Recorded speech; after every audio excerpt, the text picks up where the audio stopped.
నమస్తే BCN news కి స్వాగతం. నా పేరు నీలిమ. ముందుగా ముఖ్యాంశాలు.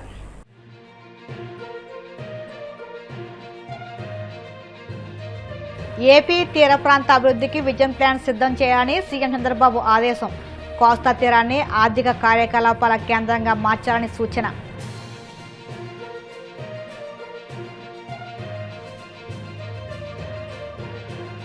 దారిన పోయే ప్రతి ఒక్కరూ రాళ్లేద్దామంటే చూస్తూ ఊరికే ఉండలేమన్న పవన్.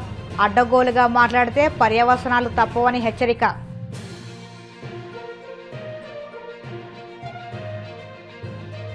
చంద్రబాబు నిర్వహించింది మెగా డిఎస్సి కాదు దగా డిఎస్సి అని మండిపడిన మాజీ మంత్రి పేర్ని నాని. పరీక్షల్లో భారీ అవకతవకలు జరిగాయని ఆరోపణ.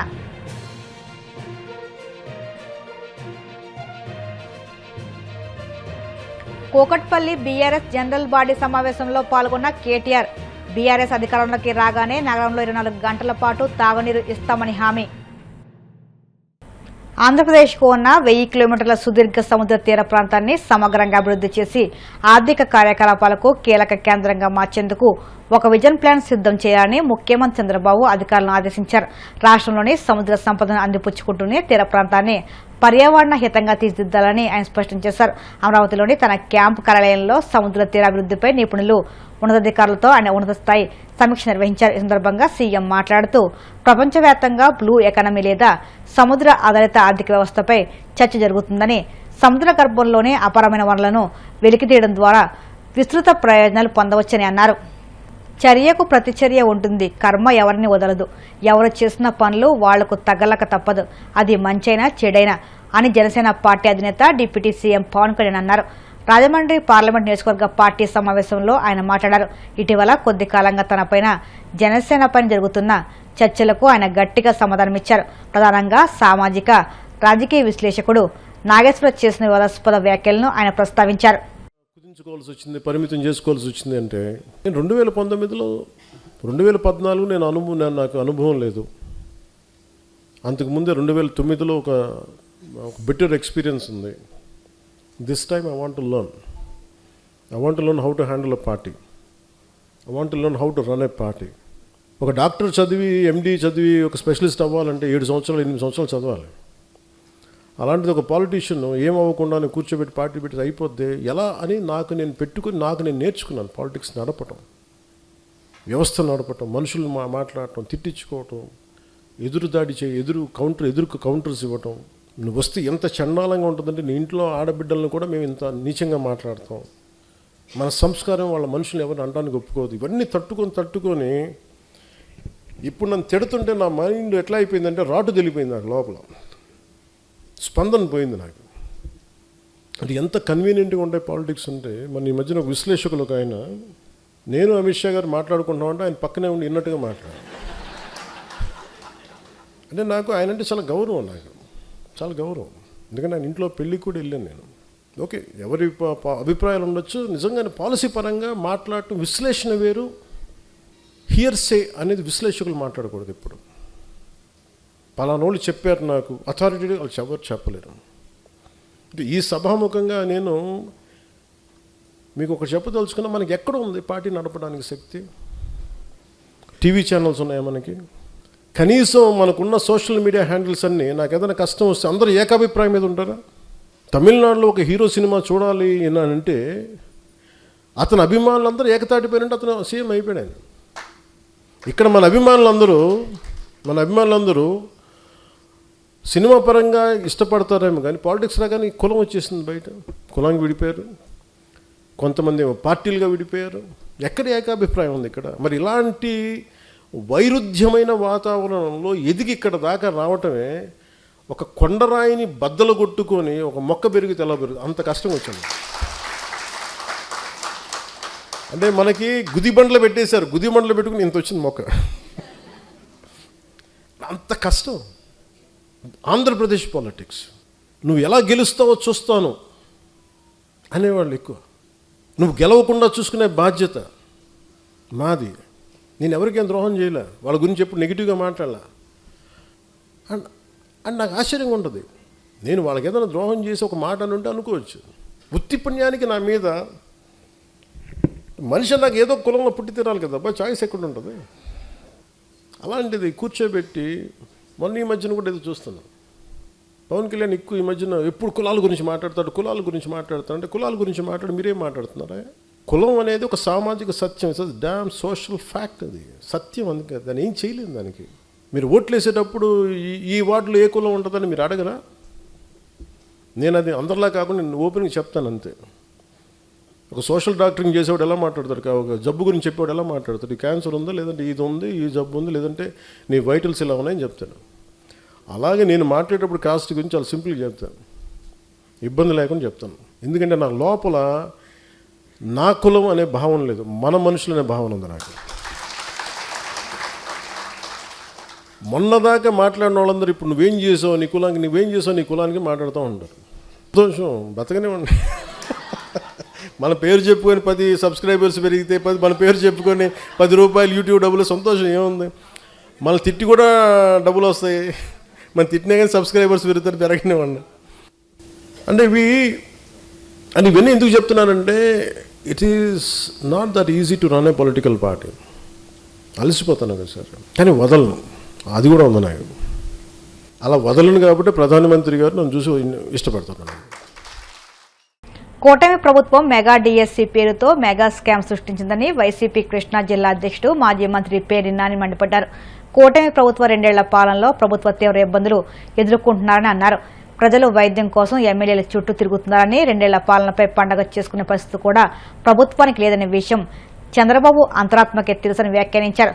చంద్రబాబు నిర్వహించింది మెగా డిఎస్సీ కాదు, దగా డిఎస్సీ అని మండిపడ్డారు. డిఎస్సీ పరీక్షలో భారీ అవకతవకలు జరిగాయని ఆరోపిస్తూ కాంట్రాక్ట్ ఉద్యోగి ఫస్ట్ ర్యాంక్ సాధించడం వెనుక అనుమానాలు ఉన్నాయని అన్నారు. అమరావతి పేరుతో సెల్ఫ్ సస్టైన్డ్ క్యాపిటల్ అని చెప్పి ఒక అమరావతి పేరుతోనే 1,00,000 కోట్ల రూపాయలు అప్పులను తీసుకొచ్చిన పరిస్థితి. ఎక్కడ దాకా ఎందుకు? మెగా డిఎస్సీ అనే పేరుతో ఎంత దగా డిఎస్సీగా దాన్ని చేశారు. మెగా డిఎస్సీ అనే దాన్ని ఒక మెగా స్కామ్గా ఇవాళ తయారు చేసినటువంటి పరిస్థితి మనం చూస్తున్నాం. అమరావతిలో అవినీతి విపరీతంగా ఉందని చెప్పని వైఎస్ఆర్ కాంగ్రెస్ పార్టీ కాదు, జగన్మోహన్ రెడ్డి గారు కాదు మాట్లాడేది. సాక్షాత్తు ఆ 29 గ్రామాల్లో ఉన్నటువంటి రైతాంగం ఎవరైతే భూములు ఇచ్చి ఇబ్బందులు పడుతున్నారో, ఈ రోజుకి ఫ్లాట్ ఎక్కడో తెలియదు, సినిమా ప్రొడ్యూసర్లకు అయితే ఫ్లాట్ ఎక్కడో తెలుస్తుంది, నారా చంద్రబాబు నాయుడు గారికి అమ్మటాకైన రమేష్ గారికి అయితే ఫ్లాట్ ఎక్కడో తెలుస్తుంది, లేదా ఓ పేపర్ ఆయన పిల్లలకైతే తెలుస్తుంది.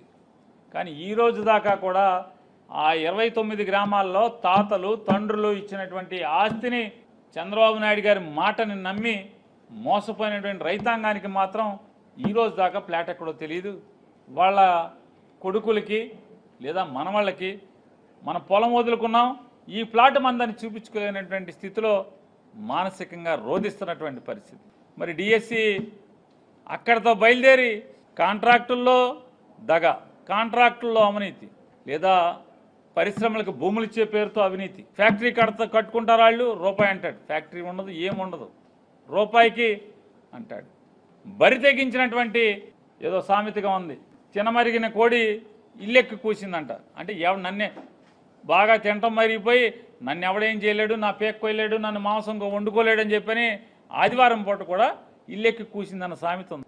నారా లోకేష్ గారు, ఈ రాష్ట్ర ముఖ్యమంత్రి చంద్రబాబు నాయుడు గారు కొడుకు చెప్తాడు, అవును బాయ్ ఇస్తాం బాయ్, ఎకరం కాదు, 2 ఎకరాలు కాదు, గజం కాదు, మొత్తం అంతా రూపాయికి ఇస్తానన్నమాట. ఎవరా స్థితి? అంటే అవినీతి చేయటానికి బరి తెగింపు, భయం లేదు, బాధ్యత లేదు. ఆఖరికి ఈ సమాజానికి పిల్లల్ని, అంటే ఈ సమాజానికి పౌరుల్ని, ఉత్తమ పౌరుల్ని, ఉత్తమమైనటువంటి ఉద్యోగస్తుల్ని, ఇంజనీర్లని, డాక్టర్ని, సైంటిస్టుల్ని, న్యాయవాదుల్ని, ఇలా వారు వీరని లేకుండా సమాజానికి మంచి పౌరుల్ని తయారు చేసి బయటికి పంపాల్సినటువంటి విద్యా వ్యవస్థలో కూడా స్కాములు చేసేటువంటి దౌర్భాగ్య స్థితి వాళ్ళ నారా చంద్రబాబు నాయుడు గారి ప్రభుత్వం. వీడిలో స్టేట్ ఫస్ట్ ఎవడొస్తాడా అంటే అందులో పనిచేసేటువంటి కాంట్రాక్ట్ ఎంప్లాయీకి స్టేట్ ఫస్ట్ వస్తుంది. ఎక్కడైనా ఈ చోద్యం మనకు ప్రపంచంలో ఎక్కడా కనపడదు. లక్షల మంది పరీక్ష రాస్తారు, మెరిట్ లిస్ట్ పెట్టరు. ఎవరికి ఫస్ట్ ర్యాంక్ వచ్చింది, ఎవరికి సెకండ్ ర్యాంక్ వచ్చింది, ఎవరికి 100 ర్యాంక్ వచ్చింది, ఎవరికి 1,00,000 ర్యాంక్ వచ్చిందో, ఎవరికి 2 లక్షల ర్యాంక్ వచ్చిందో బోర్డు ఎట్టరు, ఎవరికి రాయరు, ఎవరికి చెప్పరు. ఆఖరికి సాక్షాత్తు హైకోర్టు మీరు మెరిట్ లిస్ట్ ప్రకటించండి అంటే కూడా ప్రకటించకుండా కోర్టును కూడా కాలిగోటుతో సమంగా చూసినటువంటి ప్రభుత్వం ఆఖరికి నిస్సహాయ స్థితిలో బెంచ్ మీద నుంచి ఆ జడ్జి గారు ఎన్ని మురికి తిట్లు తిట్టాలని తిట్టాడా ఐఏఎస్ ఆఫీసర్లని ఆయనకున్నటువంటి విద్యాశాఖ మంత్రిని. అయినా భయం లేదు, వెరుపు లేదు, బరితెగింపుకి. మెరిట్ లిస్ట్ లేకుండా మెరిట్ ఎగ్జామ్ కండక్ట్ చేయటం ఏంటో ఎవరికి ప్రపంచంలో అర్థం కాదు. మెసేజ్ వస్తుందంట, యు ఆర్ సెలెక్టెడ్. ఎవడాడు యు ఆర్ సెలెక్టెడ్? ఎవడాడు? ఎందుకు సెలెక్ట్ చేశారు? ఏ కేటగిరీ కింద సెలెక్ట్ చేశారు? ఓపెన్ కాంపిటీషన్లో సెలెక్ట్ చేశారా? బీసీ కేటగిరీ కింద సెలెక్ట్ చేశారా? ఎస్సీ కేటగిరీ కింద చేశారా? ఎస్టీ కింద చేశారా? లేదా వికలాంగుల కింద చేశారా? స్పోర్ట్స్ కోటాలో చేశారా? ఏమంతా మాయా మత్స్యంద్ర. ఇంతకన్నా పచ్చి మోసం దగా ఇంకేం కాలే. అంటే దిగజారి చంద్రబాబు నాయుడు ప్రభుత్వం దిగజారి అవినీతి చేస్తుంది, భ్రష్టుపట్టిస్తుంది. అంతకాకి ఈ డిఎస్సి జరిపినటువంటి ఈ మెగా డిఎస్సి మెగా స్కామ్ కంటే ఇంకా మనకేం కావాలి ఈ రాష్ట్రంలో? నెల్లూరు జిల్లా కోవూరు నియోజకవర్గం పడుగుపాడులో ఎంఎస్ఎంఈ పార్క్ శంకుస్థాపన కార్యక్రమం ఘనంగా జరిగింది. ఈ కార్యక్రమంలో జిల్లా కలెక్టర్ హిమాంశు శుక్లా, కోవూరు ఎమ్మెల్యే వేమిరెడ్డి ప్రశాంత్ రెడ్డి పాల్గొన్నారు. అనుభవజ్ఞులైన ముఖ్యమంత్రి చంద్రబాబు భావితరాల బంగారు భవిష్యత్తును దృష్టిలో పెట్టుకుని రాష్ట్రానికి 23 లక్షల కోట్ల పరిశ్రమల స్థాపనకు పెట్టుబడులను ఆహ్వానించినట్లు తెలిపారు. ప్రఖ్యాత పారిశ్రామిక సంస్థలకు నమ్మకం కల్పించి Google data centre, steel plant వంటి భారీ పరిశ్రమలు రాష్ట్రంలో పెట్టుబడులు పెట్టేందుకు ముందుకు రావడంలో సీఎం చంద్రబాబు అంబజరీగా నిలిచారన్నారు.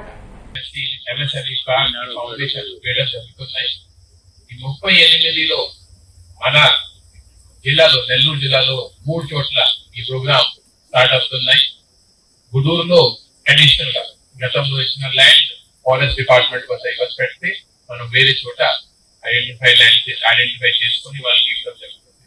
సో ఈ నెల్లూరు జిల్లాలో టోటల్ గా 9 కాన్స్టిట్యున్సీలు వస్తాయి. 7 పూర్తిగా వస్తాయి, 2 పార్ట్గా వస్తాయి. వెంకటగిరి సంబంధించిన ల్యాండ్ వెంకటగిరిలో ఇవ్వడం జరిగింది. ఆ తప్ప 8 కాన్స్టిట్యున్సీస్ కి ల్యాండ్ ఈ రోజు మనం అన్ని చోట్ల ఇవ్వడం జరిగింది. గతం కంటే అంటే గతంతో పోలిస్తే ఈసారి ఎంఎస్ఎంఈ పార్క్ లిస్ట్ అయిందంటే గతంలో ఆలోచన ఎలా ఉండేది అంటే ఎంఎస్ఎంఈ పార్క్ పెట్టాలంటే ఎక్కడ గవర్నమెంట్ ల్యాండ్ ఉంది, ఏమైనా మామూలు ప్రాంతం ఉండవచ్చు, ఎక్కడైనా ఉండవచ్చు, దూర ప్రాంతంలో ఉండవచ్చు, కానీ గవర్నమెంట్ ల్యాండే ఉండాలి. ఆ ఆలోచనతో గతంలో ల్యాండ్ అలాట్ చేయడం జరిగింది. ఎంఎస్ఎంఈ పార్క్ ఫౌండేషన్ కూడా చేయడం జరిగింది, కానీ చాలా చోట్ల స్టార్ట్ అవ్వలేదు. కారణం ఏంటంటే ఎంఎస్ఎంఈ స్మాల్ కంపెనీ వాళ్ళు ఎక్కడైనా వ్యాపారం చేయాలంటే ఏదో దగ్గర ఉన్న మార్కెట్ కి లేకపోతే దగ్గర ఉన్న ఇండస్ట్రీస్ తో అనుసంధానం ఉండాలి. ఆ ఇంపార్టెంట్ లింక్ మిస్సింగ్ ఉంటే అక్కడే పెట్టుబడి పెట్టినా కూడా ఏమీ రిటర్న్స్ రావు. ఈసారి మన జిల్లాలో అందరు ఎమ్మెల్యేస్ చాలా ఎఫర్ట్ పెట్టి చాలా మంచి ల్యాండ్ ఐడెంటిఫై చేసుకొని ఈ ప్రోగ్రామ్ పెట్టడం జరిగింది. ఆల్రెడీ ఈ ప్రాజెక్ట్ ని 3 దశల్లో మొదలు పెట్టారు. ఇది 3వ దశలో మన కోవూరు కాన్స్టిట్యున్సీలో ఇంత ప్రైమ్ ల్యాండ్ మనకి పడుగుపాడు సెంటర్ లో 14 ఎకరాలు సుమారు 14.5 ఎకరాలు సుమారు మనకి ఈ రోజు ఇక్కడ ఇవ్వడం జరిగింది. అంటే దీనికి ముఖ్య కారకులు మన కలెక్టర్ గారు. ఆయనకి నిజంగా నేను మనందరి కోవూరు ప్రజల తరఫున ధన్యవాదాలు తెలుసుకోవాలి. ఎందుకంటే ఎలక్షన్ ముందు నేను సీఎం గారు ఇక్కడికి వచ్చినప్పుడు క్యాంపెయినింగ్ లో చెప్పాను, సార్ మా దగ్గర ఇట్లా ఇఫ్కో కిసాన్ సెజ్ ఉంది, 2700 ఎకరాలు మా దగ్గర ఉన్నాయి. ఎంతో మంది ఆ రోజు నేను ఈ కాన్స్టిట్యున్సీ నుంచి అత్యధిక మెజారిటీతో ఎప్పుడు లేని విధంగా 55,000 మెజారిటీతో నేను గెలిచానంటే ఆనాడు ఉన్న యువత అంతా కలిసి నాతో అమ్మాని నాతో కలిసి తిరుగుతున్నారు. వాళ్ళకి నేను ఏదో ఒకటి చేయాలి, వాళ్ళకి స్థానికంగా ఉద్యోగ అవకాశాలు కల్పించాలి అని చెప్పి నేను ముఖ్యమంత్రి గారికి విన్నవించుకోవడం జరిగింది. అలాగే చేస్తామమ్మా అని చెప్పారు. నేను అలాగే నన్ను 55,000తో గెలిపించారు యువత అందరూ కలిసి. ఆ రోజు కూడా తర్వాత నేను అసెంబ్లీలో కూడా దీని గురించే మాట్లాడాను. కానీ కలెక్టర్ గారు ఇక్కడికి మనకి వచ్చిన తర్వాత ఈ సంవత్సరం రోజుల్లో మన కిసాన్ సెజ్లో కదలిక తీసుకొచ్చి ఎంపీ గారు, కలెక్టర్ గారు, అలాగే సీఎం గారు, కానీ దీనికి అన్నిటికీ ఇన్ఫ్రాస్ట్రక్చర్ ఉంది, ఇక్కడ ఒక పరిశ్రమ తీసుకొస్తే ప్రజలకి చాలా బాగుంటది అని పారిశ్రామికవేత్తలు కూడా ఆటోమేటిక్ గా బాగుంటారు అని ఎక్స్ప్లెయిన్ చేసిన వ్యక్తి ఎవరంటే అది మన కలెక్టర్ గారు, సీఎం గారికి. అక్కడి నుంచి మనకి మొత్తం శాంక్షన్స్ రావడము అవన్నీ తర్వాత, కానీ ముందు మన దగ్గర ఏముందో మనం ఎక్స్ప్లెయిన్ చేసుకోవడానికి, దాని దగ్గరికి తీసుకెళ్ళడానికి, మన సీఎం గారి దగ్గరికి తీసుకెళ్ళడానికి మాత్రం ముఖ్య కారణం మన కలెక్టర్ గారు. ఈ రోజు మనలోనే సుమారు ఇప్పుడు చెప్పినట్టు టాటా పవర్ అయితేనేమి, ఫ్రాగ్రెన్సెస్ మొన్ననే వచ్చినట్టుంది. అంతకు ముందు ఆల్రెడీ ఎథనాల్ ఫ్యాక్టరీస్ 2 వచ్చినాయి, తర్వాత బిర్లా వాళ్ళు వచ్చింది. ఇవన్నీ కలిపితే సుమారు ఈ రోజు కొవ్వూరు కాన్స్టిట్యున్సీలో 13,000 కోట్ల వరకు పెట్టుబడులు రావడం జరిగింది. ఇప్పుడు కాసేపు ప్రకటనలు.